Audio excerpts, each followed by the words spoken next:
welcome back to the Kiwi Wedding Podcast. My name is Lydia. I am your host and a wedding photographer at Lydia Rachel Photography. On today's episode, I'm chatting with the lovely Georgia.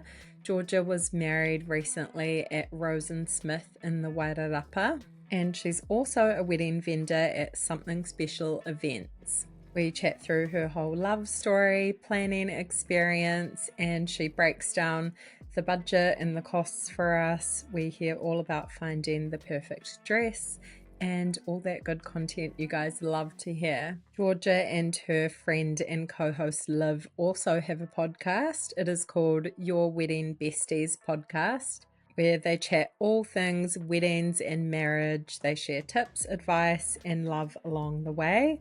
So if you're hungry for more wedding content from a couple of lovely Kiwis, definitely go and have a listen. And you can hear more about their own weddings and lots of great advice there too. I loved this chat. She has some really great advice around taking inspiration from your venue for your styling, around the whole wedding timeline. So important. Leaving enough time for everything. Choosing really good vendors, prioritizing your time and money in the most effective way, and so much more. So let's get right into it. Enjoy episode 89 with Georgia. Hi, Georgia. Thank you so much for joining me on the podcast today. So excited to chat all about your wedding and life as a vendor as well. Yes, thank you for having me. So good. So we'll start with your wedding. If you could take us back, tell me a bit about you and your partner, how you guys met, and your life together. Yeah, so my husband Sam and I met 9 years ago this year actually. We worked at McDonalds together, which was like our high school jobs. So we met there, and then it was after a couple of years of working together that we started dating, and then 6 years in is when we got engaged. So we were in America at the time because my dad lived in the States. And I had maybe been putting a little bit of pressure on Sam, being like, been together a while now and kind of getting to that age where it's like sort of something to think about. And also I was like, going overseas and doing it could be quite fun with all our family, on my side of the family. We were over there at the time, and we were in DC. We were going to New York as well on the same trip, and I was like, New York would be pretty cool, that could be something. But no, he wanted to have his like moment in DC to do it. So we had like a nice picnic that day, which was really sweet, down by like the Abe Lincoln Memorial setup. So like there's a massive pond there, and we were sitting by that, and it was in public but still quite like personal as well, because not many people really knew what was going on, and he did it quite like discreetly. He didn't get down on one knee. We were just kind of sitting next to each other, which was quite nice. It was quite a while, like it seems so long ago now, but it also seems like yesterday. Like it's hard to think that it's been 3 years this year since that. Crazy. So it was really good, and it was like just such a special moment. And also being able to go back, we've gone back a couple of times since, and like going past that spot, it's like, oh, that's where we got engaged. It's a little bit sad in the sense like not being in New Zealand to go to it more regularly, if that makes sense. But no, it was really special. And as I said, we've been together 9 years this year, and met working with each other. And then since then, we've always lived in Wellington and stayed in Wellington our whole lives. Bought a house together, and so we've done like quite a lot over the years, which has been really exciting. So it was very much like the sort of natural next step, because we kept on talking about it, but it's like, okay, let's do it. It's cool that you guys kind of met quite young, like growing up together a little bit, and then kind of reaching those milestones, and special spot for the proposal. That's cool to hear about that story. I've been there in DC. It's a really like special spot, lots of history. So bit far, but nice to go and visit, have an excuse to. Yeah, exactly. Yeah.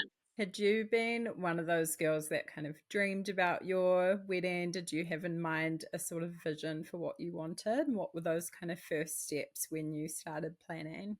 Funnily enough, no. Like Mm.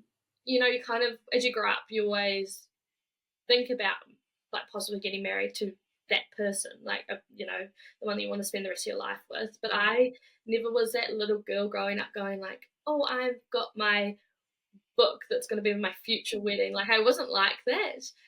So when we did get engaged, I had always been quite. I loved organising things and I loved being involved in events and stuff like that. So then I sort of naturally fell into the planning aspect.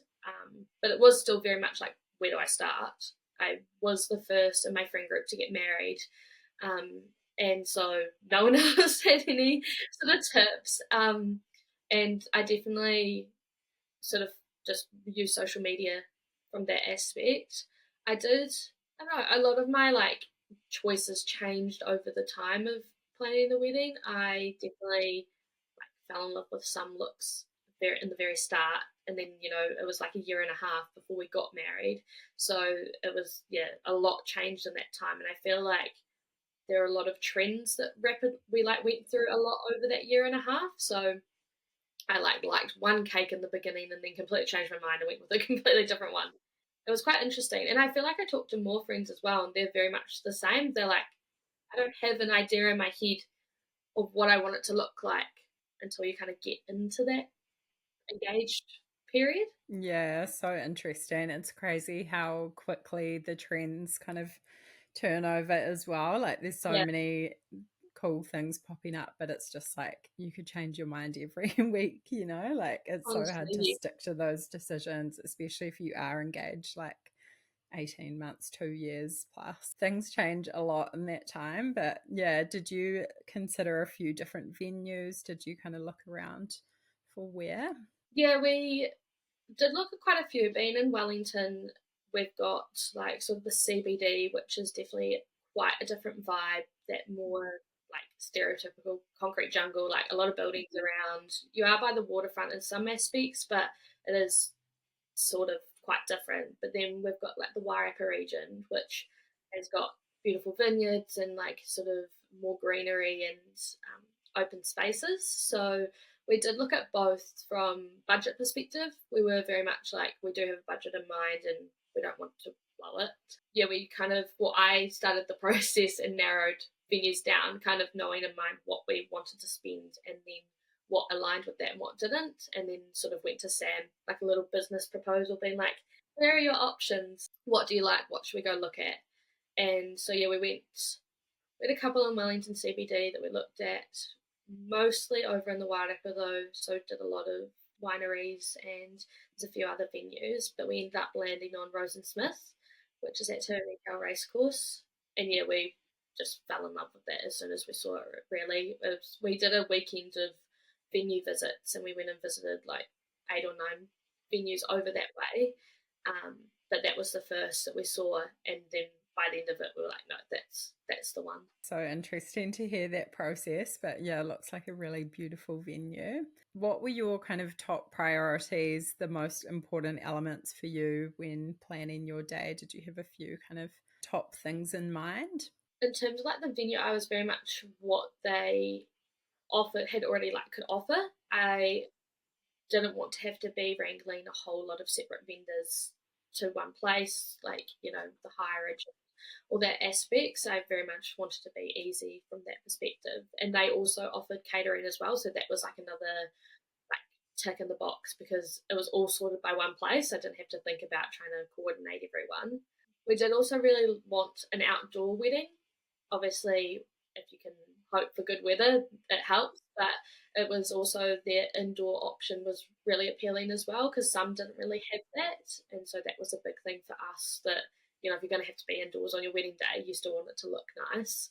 Yeah, I think it was just the location as well. It's so stunning over there that it doesn't you really get a lot from it. You see these beautiful overseas weddings where you're like, oh, I'd love to get married in like Lake Como or you know in Italy and get that sort of vibe, but in New Zealand it's a little bit harder. So I really loved the scenery and everything about it that sort of spoke for itself. And then I didn't really need to do much decor aspects, which really helped. Yeah, I love that. That's such great advice, just choosing somewhere that you're not going to have to spend heaps of money or get all this extra stuff. Like it's beautiful on its own. And then, yeah, having that kind of inclusive like catering and hireage and stuff with the venue is so helpful as well, because all those things can add up, definitely. Yes, they can. How was the process finding your dress and, yeah, your wedding outfits? Can you talk to us a bit about that? My dress, obviously not really looking at any wedding dresses before, I didn't really have an idea of where to start. But I, funnily enough, was on Instagram and I saw this Australian influencer, Matilda Spooner, who had like recently got married, and I saw her wedding and it was incredible. And she wore this gorgeous strapless dress that had like quite a feature piece on her bodice, and had a split on the skirt, and it was just stunning. And then she had her husband and groomsmen were in black, and then the bridal party the bridesmaids were in champagne. And so at first I was like, I love that look. That's so nice. And I was very much going down the same path, in terms of like bridesmaids being in champagne and groomsmen in black. And then I started sort of looking for a dress like hers in terms of a wedding dress, because I thought the style was very elegant. And I don't know how I stumbled across it, but Astra Bridal, who's in Wellington and also around New Zealand, they had a very similar dress, lower price brackets, but that sort of bodice feature piece with the split on the leg. And I was like, I could see myself in that, I think. So I went to Astra Bridal with some of my friends on like they do like an open night where you get to go look at the dresses. And so we were like just pulling dresses, being like, right, we can come back and I can try these ones on. One of those being that dress from I saw online. And yeah, when I went back in to try it on, I was a little bit nervous because I'm quite like broad in my shoulders. So I was like, am I just going to look a bit stupid putting like a strapless dress on? I don't normally go for strapless. But yeah, just when I put that dress on, I was like, okay, no, this is like, it just did things for me that I was like, yeah, no, this makes me look how I want to on my wedding day. And yeah, I did try on quite a lot of different ones, but I just kept coming back to that one and how it made me feel. So that was really good. And then yeah, the groomsmen and the bridesmaids actually all wore black. I really wanted in the end for them to wear black because our florals were really bright colours, so it kind of made that quite nice contrast. And the groomsmen got their suits from Barker's, and the bridesmaids all got their dresses from Black Bridesmaids in the Mount. But each picked their own style because they're all very different heights and shapes, and I knew if I was in their shoes, I wouldn't want to be all made to wear the one same dress because they all are very different. So I just said, if it's the colour black and you're comfortable in it, then yeah, I'm happy with that. Yeah, so nice. They've got gorgeous dresses. I feel like black's just so classic as well. Such a good look. And then you have the pop of colour with your flowers. So cool. Interesting that you kind of stuck to the dress you like fell in love with online. Like often it's people go and try them on and they're like, oh no, I don't like this. But yeah, it was obviously right for you. You know, like what your style is, what looks good on you. So yeah, you looked gorgeous. Thank you. Did you stay in that dress the whole night? Did you have like a second party dress or? I did stay in it the whole night. I was very much like, I'm spending all this money on the one dress that I do want to wear it, and get the most out of it. I did at one point halfway through the night kind of go, a shorter dress would be good, purely just for the dancing aspect. And I did like bustle it, but you know, it still was a big dress. But no, I feel like it was sort of very much me. I think if I had a bigger budget, maybe, you know, when you kind of can fit those things in, but I sort of dedicated that elsewhere, so I was happy with being in one. Yeah, it's like an unnecessary extra really, but I guess the having a split kind of gives you a little bit more movement dancing as well.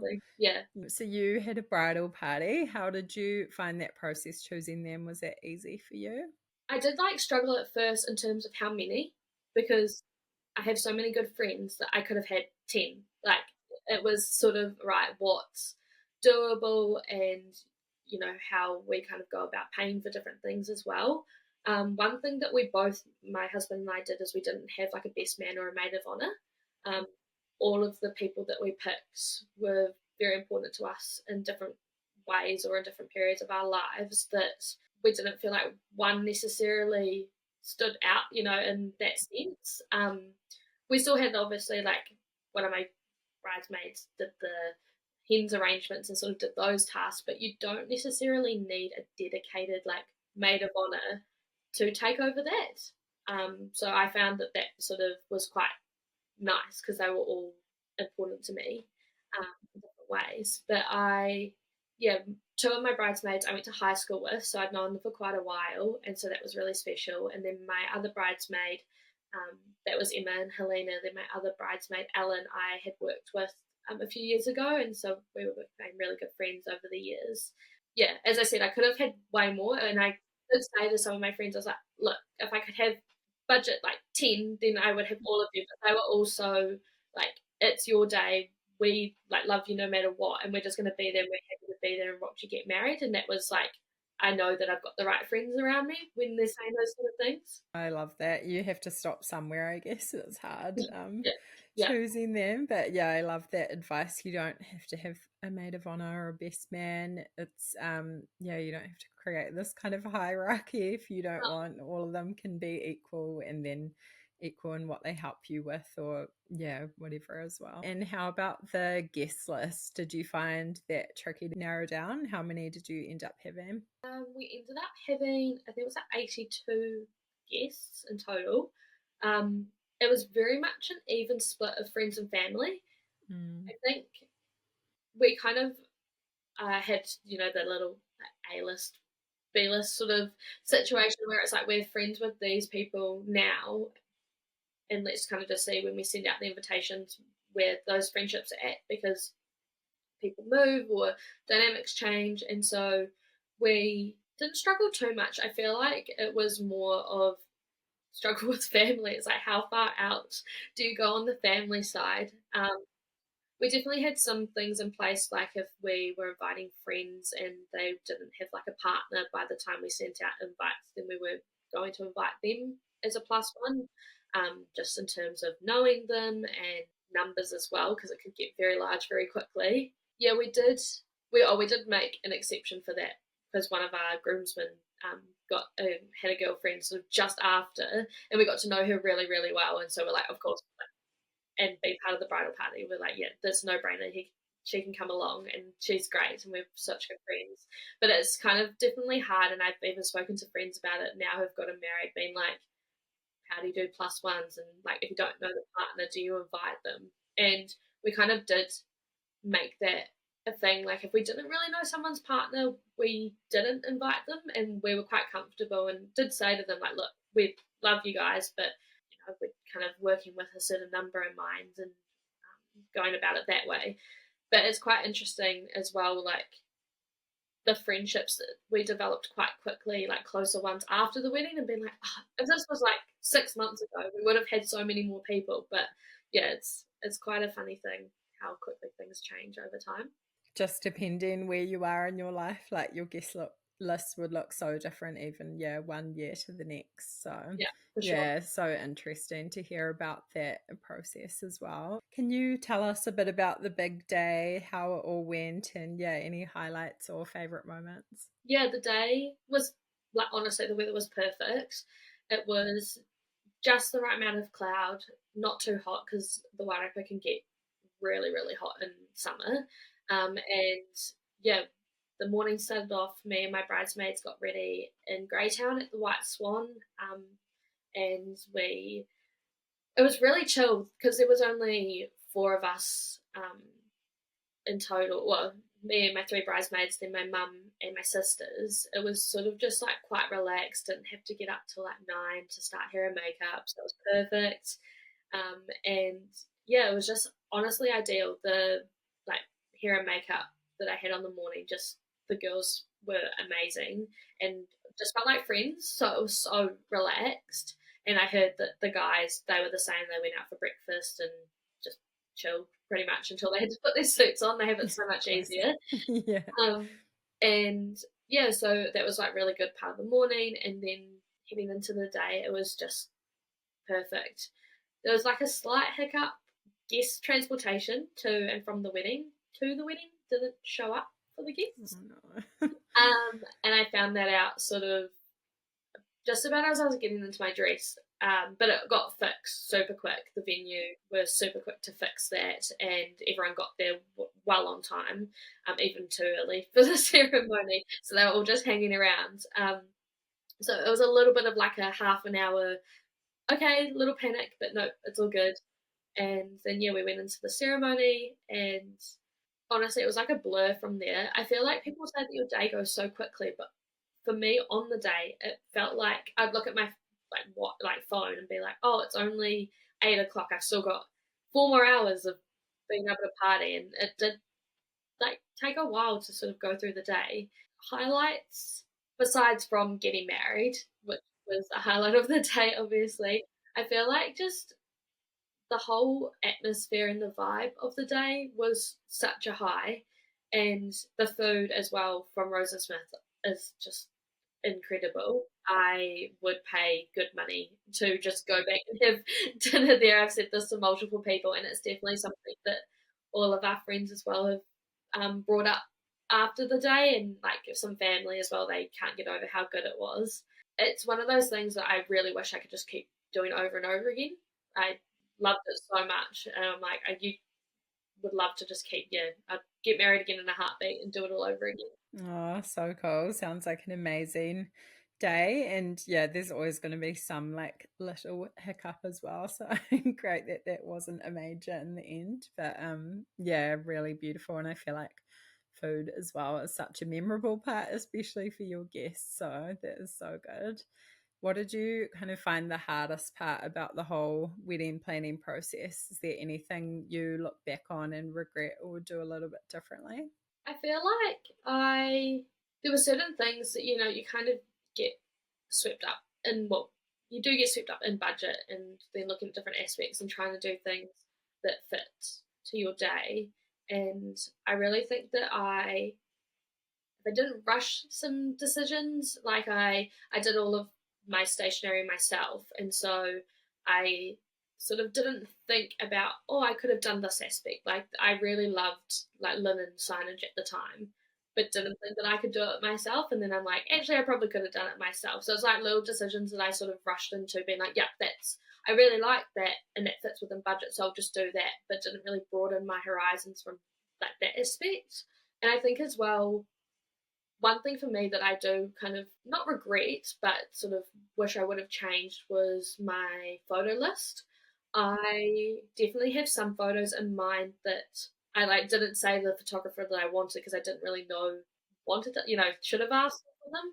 Things like just myself with my parents, and same with Sam and his parents. Like we've got ones all together but not by ourselves, and one with like myself and each bridesmaid, and same with him and his groomsmen, and just little things like that. Or I'm very much a details person, so I would have loved more photos of the stationery and the decor and just the venue itself. We're talking to like photographers, they more focus on the people, which makes sense. It's the people getting married. But yeah, I kind of wish I had known in my head, yep, I need to voice that more.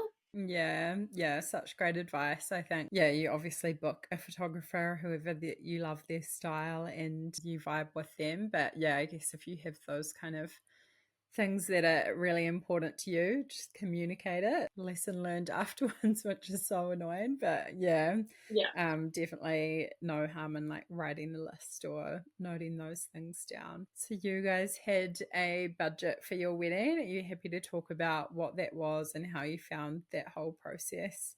Money side of things. Yeah, for sure.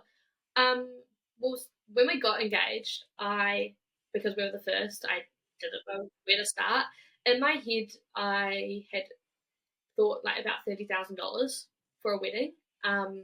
Sort of gauging from Sam's cousins who got married like a couple years before us, and that was sort of what they had paid. And I was like, okay, that's a starting point. We got married after COVID, so COVID had a bit of a play in changing quite a lot of prices, and which was 100% understandable. So when we started inquiring with like venues and then photographers, and we knew we wanted a videographer as well, we very quickly realised that that disappeared quite quickly. Also with catering, so those sort of venue catering, videography, and photography, yeah, took up most of that quite quickly. And so then Sam and I had to sit down and be like, right, what do we want to spend? We very much were like, we want to be able to afford and pay for this ourselves. Any help from family is appreciated but not expected. And so we didn't want to be like, oh, we need this much from these people to be able to have our wedding. Keeping in mind this was prices from like 2022. At the time, like our venue was around 6,600. Our food was, I think, like 120 a head, which I found quite regular, unless you're going for more like a food truck style. A lot were around that ballpark. And then like photography and videography combined was about 9. And so yeah, we were hitting that 30 mark quickly. So I think in the end, once you add in all the other little details which add up, we were about 45 for our entire wedding, which when we kind of looked at different aspects, unless we really wanted to do a lot of DIY or go for quite a sort of lower, like more heavily involvement in sort of a venue, it could be cheaper, but it would have been a lot more of our time and stress. And when we sort of really thought about what we wanted from our day and how we wanted to feel about the whole process after, we sort of valued what everyone was having to offer, especially Rose and Smith, from what they took on and what they could do for us on the day. And their price, we were like 100%, it was worth it. Yeah, I wouldn't change that. There were little things that we didn't do because of sort of that was our set budget. Then I'm like, in the end, maybe a couple $100 more, I would have done some different stationery, things like that. So yeah, we were quite comfortable with that once we really looked at what services we were getting from everyone, and especially like videography, I wouldn't change that. I love our video and I love our photos as well, and those are the things that I look back on the day. So it was really important that we got what we wanted from that, because that is the one memory you sort of take away in the end. Yeah, so good. I'm definitely biased on that, but I'm like, you need to invest in it. It's very important. Yeah, so interesting to hear a bit of the kind of breakdown, and yeah, a pretty impressive budget these days, to be honest. So you did well with like that amount of people, and yeah, I think that's such great advice. Just thinking like, oh, we could save a little bit, but then we're going to spend so much of our time, and like, what is your time worth? Like, if Yeah, it's going to exactly. take you away from your work or just your sanity, like making you so stressed through that time, then is it really worth it? Did you guys go on honeymoon straight away? What did planning that look like? We went to Melbourne the Tuesday after we got married for like a little getaway. Sam had never been before, and we kind of were tossing up between like, Fiji or Australia. But then I burned very, very easily, and sitting next to a pool in the like hot sun didn't really appeal to me. So then I was like, I could go to Australia, that would be good. So then, yeah, we just decided to do, I think it was just under a week in Melbourne, which was quite a nice break, sort of still in that wedding bliss. One of my bridesmaids had lived just recently moved to Melbourne before the wedding, so we actually were on the same flight back to Melbourne. They were going back and we were going over, which was quite fun, and we caught up with them, which was quite nice while we were over there. But we had delayed. We always had in mind, and part of our gift registry, if people wish to, was contributing towards a honeymoon. So we put some towards that, and then we are going to Europe at the end of this year for like a big delayed honeymoon trip that we've always wanted to do. So that'll be really fun. So exciting. Nice to have something else to look forward to as well. But Yeah, I love a little city getaway. Lots going on in Melbourne, so that's cool. It's almost like a similar Wellington vibe, but a Very lot much. bigger, obviously. Yeah. Yeah. And good shopping as Yeah, well. so good. Yeah, absolutely. Haven't been in years actually. I need to do a trip. So, did you have any kind of helpful resources that you used while planning? How did you find your vendors, inspo, stuff like that? Did you have different websites or apps and things that you used? With Rose and Smith, they actually provide like once you book them, you get like a wedding package, which is like a massive, it was like 40-page document that Paula, who runs the venue, puts together, and that is recommended vendors. So we started with that in terms of reaching out to all of the people on there. We did pick our DJ from them because for us, we weren't having a live band. That was one of our budget decisions, and we were kind of always set on pretty much providing them with a playlist, being like, this is the vibe that we like, these are the songs, just go from there. And so weren't too stressed on, an expensive or cheap DJ. So we've just went with one that was the cheapest option, really. And he was great. He was so much fun, and everyone loved him on the night. Videography, as I said, we went from her list, which were Aaron and Isabel, and then they actually led us onto our photographer, which was Josiah Neville. They had all worked together before, which just made it so perfect on the day because they all knew sort of how each other worked and they all got along, so it was just so much fun. But in terms of like other vendors, hair and makeup, I very much sort of just scoped out Instagrams. I found once that we had booked Rose and Smith, going onto their tagged posts on their Instagram and seeing what vendors had tagged them in photos and just going off that was quite helpful. I ended up going with it. There's quite a few makeup artists in the Wellington region, but I ended up going with Jamie Jarvis from Duo Styling. I just I'd followed her for ages actually because she had done makeup for years and we had some mutual friends, so I'd always had her in mind, and she just felt the right fit for the day. Same with hair. I actually had my day of hairstylist recommended to me by my hairdresser because she was going on mat leave, so I always had my hairdresser in mind to do my hair because she could do wedding styling, but she went on maternity leave, so she's like, I recommend Nikki Oliver, and she did her hair for her own wedding. So I was like, okay, if you're recommending her, I can trust her.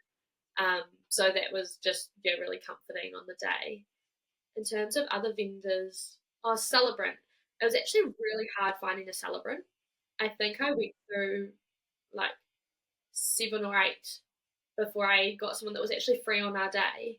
That was just emailing, and I was inquiring like a year and a half out, so I was really shocked about how hard it was. But we ended up going with Miranda from Marry All the People, and when we FaceTimed her for the first time, she was just so like chill and like very much our vibe. So it was very easy to be like, yes, yeah, perfect. Our rings were all from the Village Goldsmith because that's where my engagement ring was from. So that just kind of felt like a natural choice.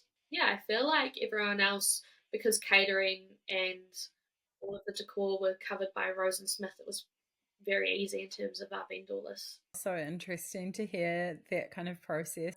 Tagged post and like personal recommendations. Interesting about the celebrants as well. Maybe they need a few more down in that region. But yeah, that's such like a personal kind of role on the wedding day as well. So cool that you found someone the right fit. Yeah, amazing. And you've given a lot of amazing advice already, but is there anything you would say to a engaged couple planning their wedding at the moment? People have different perspectives on what's important and what's not, and I learned very quickly that something that matters to you, you go, oh well, they won't really care about this on the day, like the little finer details. But if it does matter to you, then do it. Like it's your big day, it's you getting married, and yes, those other people are important to you, and people's opinions may matter, but it's you and your husband in the end, and that's what I kept on sort of bringing it back to. It's like when picking. I feel like when we were picking wine choices, it was like, oh, but well, these people like this. It's like, well, they don't. They're going to be there on the day to see you get married. Like, who cares about the wine choices? If you like it, you like it.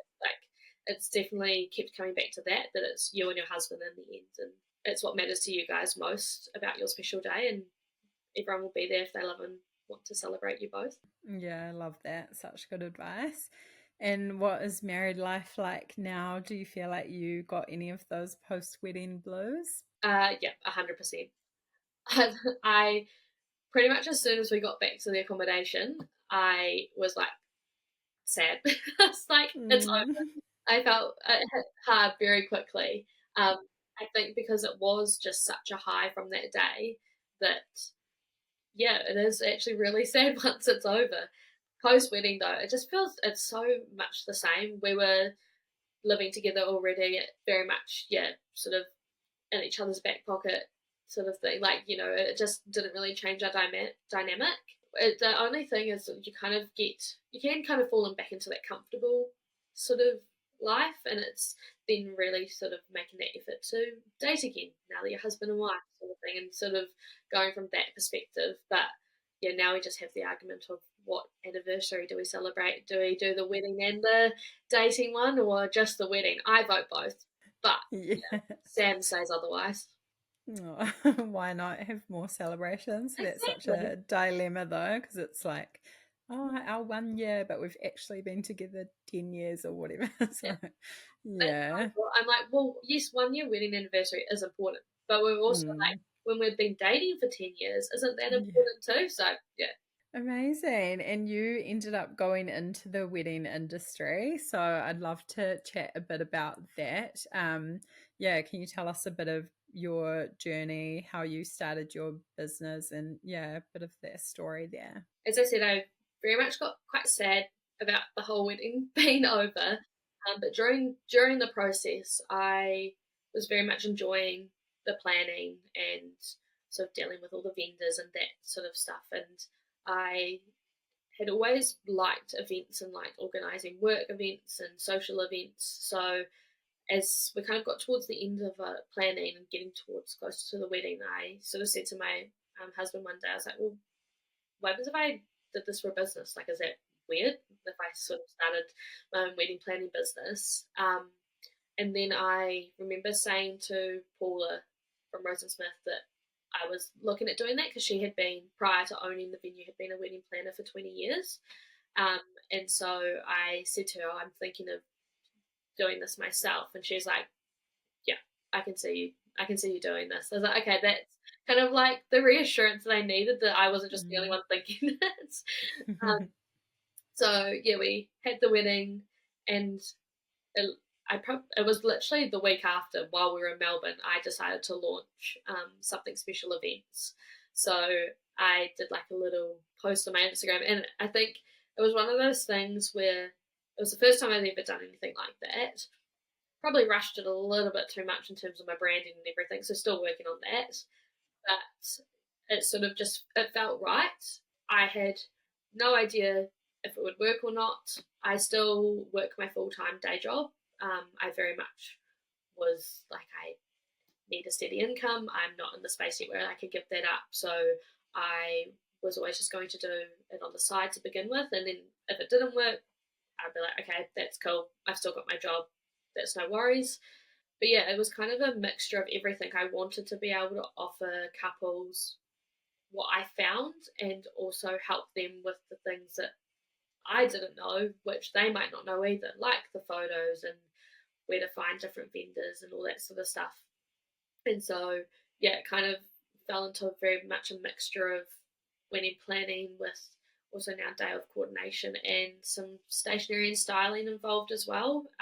Since doing our own stationery, it's very basic offering, and I don't say I'm a graphic designer or a designer at all, but if people just want that simple stuff, that's what I offer. But yeah, it kind of just came naturally, and I've been really surprised about like how it's taken off, and also been really supported by other vendors in the Wellington region. I um, have become really close with like, other wedding planners in the area, and they're like, it's always like a fun community. They're very supportive. It's not a competition of, oh, you've got business and I don't. It's how can I help you, and if you have questions, let me know. So when I got stuck on some things, I've got like a little group chat and I'll be like, help, what do I do? Or my very first wedding, I remember I was like, what do I wear?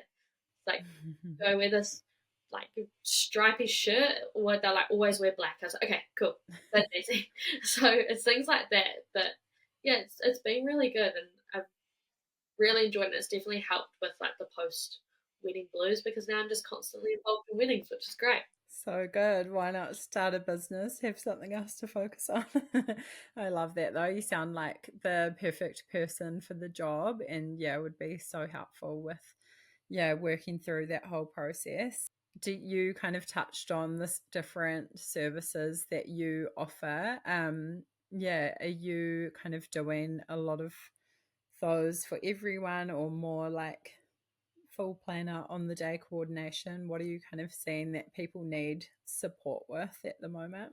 Yeah, I had a lot of day of coordination, and that sort of comes quite not last minute, but quite close to the wedding. Typically, I feel like it's definitely one of those things that I've learned that people, obviously, I've said many times, you've got a budget, and sometimes you don't really think you need it or you can do it yourself. But I feel like as people get closer to the day, they realize, no, I don't want to put that on my mum or my auntie or something. And so then they reach out to someone like myself for day of coordination. And so I've had quite a few of those this season so far. I've also had a lot of stationery. Um, I do those sort of vinyl decals. We ourselves had like one of those mirrors at our wedding, which became quite popular. So I get a lot of people reaching out for decals for their own DIY wedding mirrors. In terms of the planning aspect, because I do work full time and I have that Monday to Friday during the day, when I started the business, I thought in my head for wedding planning, and then as I really got into it, I was like, that's just not logistically going to work. I want to be able to ensure I give my couples my like full attention. Fully planning the wedding for someone just wouldn't happen time wise. So I went about offering planning sessions. So sort of being that person that I didn't have, where if you've got some questions, you can book in a session and we can sit down and run through them, and like I can give you tips, or I might be like, yep, I can go away and find that for you. So that's how I offer the sort of planning aspect of a wedding. Yeah, it's sort of that's still the ownership, and most of it sits with the couple, but I'm more like a coach and like a mentor in that aspect. And I still help them find and source vendors. It's just, yeah, not the full planning, because otherwise yeah, would, wouldn't be sleeping during the time. Yeah. Oh, so cool to hear. That day of coordinator comes up so much on this podcast, where I chat to so many people.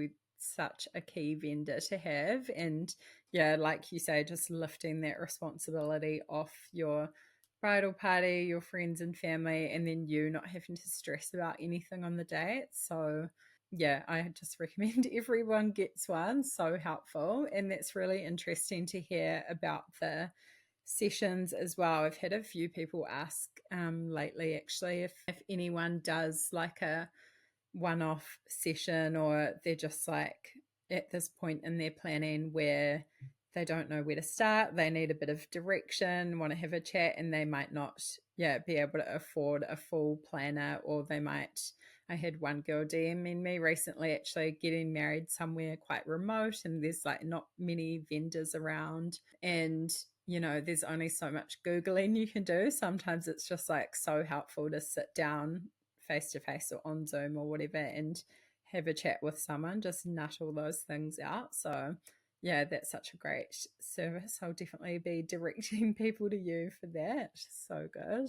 Actually, let's chat about your podcast now as well. You and your friend Liv have started a wedding podcast, which is so cool. I think there's just like so much room in this space. Some people might be like, that's your competition, but not at all. I think, as you say, the New Zealand wedding industry in general is so like helpful and supportive, such a great community. And I think, yeah, there's room for so many voices. So your wedding besties, tell us a little bit about that. How you guys started and maybe some of your plans for the future. Yes, so Liv is also within a vendor within the industry also started her own business after getting married. So she has Moments by Leela Studios, which is a day of wedding content creator. So her and I, when I started my wedding business, or was thinking about starting my wedding business, I had seen her start hers, different realms, but still within the industry. And I had known her through mutual people because we live in Lower Hutt. And so I was like, sent her a message on Instagram being like, hey, would love to chat to you sort of about how you're finding things and how you're going, if you have any tips. And then literally from that day, we've hit it off. We're like best friends. It's so good. It's like we've known each other for years. And we're both just really passionate about the wedding industry and sort of everything after the fact, and had been at a wedding fair together, and we're sort of just literally all we talk about is either weddings or different aspects. And we sort of had the idea of how can we put this out to people, and hadn't really thought about a podcast until I think it was, we're talking to another friend who had done it, sort of more of a gimmicky one, and they were just talking about how they found it quite easy to do. And so then we both kind of looked at each other and were like, should we start a wedding podcast? Should we get into that? And that's how it started. That was back in July last year, and it took a little while. We were both quite busy with our businesses and just life in general. So we decided that we would. I think literally went home that night and got the Instagram, so we had the name, and then it just sat there dormant for quite a while. And then we had quite a few friends, because when Instagram goes, oh, your mutual friends on here or recommended, and the only accounts that was following was myself and Livs. And so my friends were all like, are you doing a wedding podcast? I was like, quite possibly, we're just working on it. So yeah, we launched that Christmas. We're just very much sort of talking through those tips and tricks, and sort of speaking to the Wellington vendors as well. I feel like people don't realise how much Wellington actually has in terms of vendors. There are so many out here, and I also didn't realise until becoming a vendor and going to different events and things like that there are so much more than people realise. So I think it's just broadening that community as well, and sort of letting people know that it is down here and there's different aspects as well. So cool. There's so many talented vendors in Wellington, and beautiful places to get married as well. But yeah, so cool to hear a bit of the background of that, and just sounds like you guys were having really great conversations. So why not kind of put that on a platform and share and help people? Yeah, I loved listening to your recent episode about your own weddings as well, which we probably repeated some stuff today, but definitely go and have a listen to hear more about that. And then Liv's wedding too. Cool that you kind of went through that sort of era together, married at the same time, getting into the industry. And yeah, just love that when you find someone you just click with. Yeah, I think like a hard thing to find a good co-host, or yeah, you guys just bounce off each other really well. So yeah, go and have a listen, guys. Definitely recommend it. I wanted to ask as well if you have seen kind of any common mistakes that are coming up with people that you're chatting to, your clients, things that people are struggling with their wedding planning at the moment. I feel like a lot of things are sort of the timings of the day, and this is where sort of that day of coordinator comes into play, because there is a little bit of sort of underestimating of how long things can actually take and what works with the flow. I recommend to a lot of couples, if they're having quite a few speeches, to always like split it before and after dinner. It works quite well typically, but some sort of do them all before dinner, and then I go, right, they've put in half an hour for maybe 7 speeches. Like, you're probably going to go over that, and then you sort of just push your night out further. So it's definitely around timing of things that I deal a lot with couples. Also, sort of in the earlier phases of vendors as well, like selecting vendors, the sort of questions to ask them and what to look out for in a way, because some are very good with prices and will have it laid out perfectly for you and be like, yeah, this is how much it's going to cost, and very sort of black and white. And then I find others, it's like, oh, I've got this quote, and it's like, okay, let's have a look. And it's like, well, actually this doesn't, if you read the fine print, it doesn't include this, and this. So what is it going to cost you? It's sort of that those two ends of things, the very early stages, and then more towards the day of aspects, and just also like the last minute things that they haven't necessarily thought about, like all their songs that they need to pick, and have they got stationery sorted, or what stationery they want. Yeah, just the little bits and pieces, and also the MC. I feel like people don't really think about an MC too much, and they are Such a really important. key person. Yeah. Honestly, make or break the whole reception or day, I feel like. Yeah. Honestly, and for a day of coordinator, if you're not onto a good MC, it can be a little bit of a nightmare. I've had to do some day of coaching to Mm-hmm. MCs, but I do that now for my couple. Same as a photographer. Yeah. It's one of those things, and especially like, I mean, you'll know as well for like timings on the day. If you need to go get the couple away for a photo, it really matters. Um, so I definitely now, when I talk to couples and say like, "Oh, who have you got?" and like, have they done this before? I've got like a little template that I send to them, being like, "These are kind of what your typical MC jobs are. I need to know who they are, and then I'll like work with them and let them know, right, now's your time to go get everyone seated for dinner, and okay, dinner should stop soon, and we'll go on to the next speeches." But yeah, it is interesting. The one I've had before is one's gotten up and gone, "Oh, we're ahead of schedule. Would anyone else like to get up and speak?" Oh, no. I was like, no, if we're ahead of schedule, that's good, but let's just leave it. So yeah, it's quite interesting. Oh, so interesting to hear that. I think, yeah, that's just another reason to get someone like you. Like, most people haven't planned a wedding before, and not knowing those timings, like, yeah, sometimes I get a run sheet.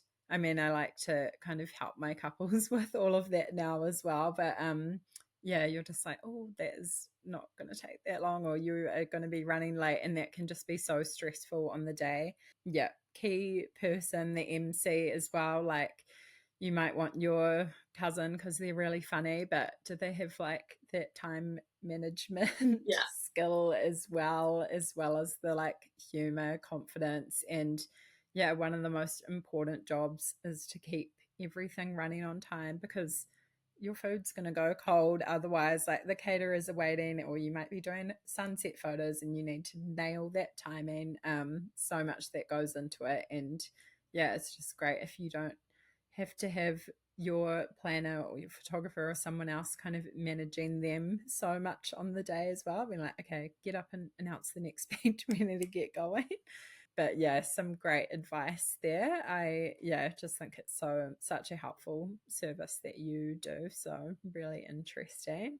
Is there any kind of trends that you've been noticing, maybe more in the styling aspect of weddings this season, or you think we'll be seeing more of soon? I've definitely noticed a large pickup in the like linen, like fabric stationery. A lot of people inquiring about that aspect. I've definitely seen that come through.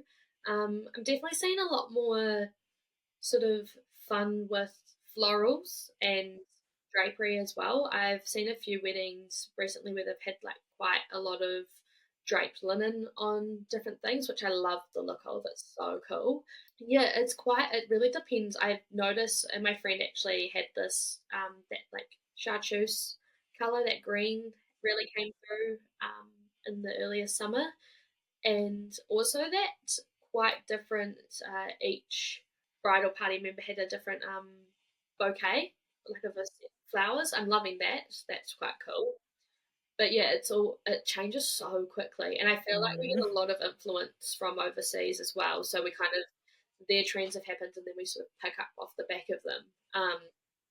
But yeah, I'm loving all of the colours, and I'm a bit biased because we had so many colourful florals for our wedding. But yeah, I'm always down for a colourful wedding. Kind of a way to add a bit more personality as well, I think. But yeah, I love seeing that. It's crazy how quickly things change, but so many like fun, creative things and ideas that you can do as well. I think, I don't know, in our sort of parents' era, getting married, there was none of this. Or like, I don't know, it's funny when you ask them about their wedding day and they're like, oh, I don't even remember. But yeah, it's cool that we can be creative and do so much. So love that. Amazing. It's been so lovely to chat to you today. Is there any sort of last advice or anything else you want to say as we wrap up? No, I feel like, yeah, it's just the key thing is to remember it's your day and it's you that you're going to look back on it. And as you say, your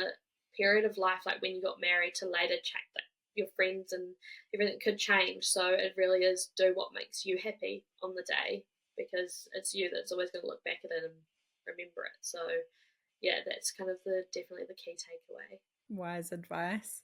Amazing. It's been so cool to have you. We'll link everything in the show notes so people can go and check out your work and listen to the podcast. So cool. I think this is going to be really helpful for people. So thanks so much for coming on. Thank you for having me.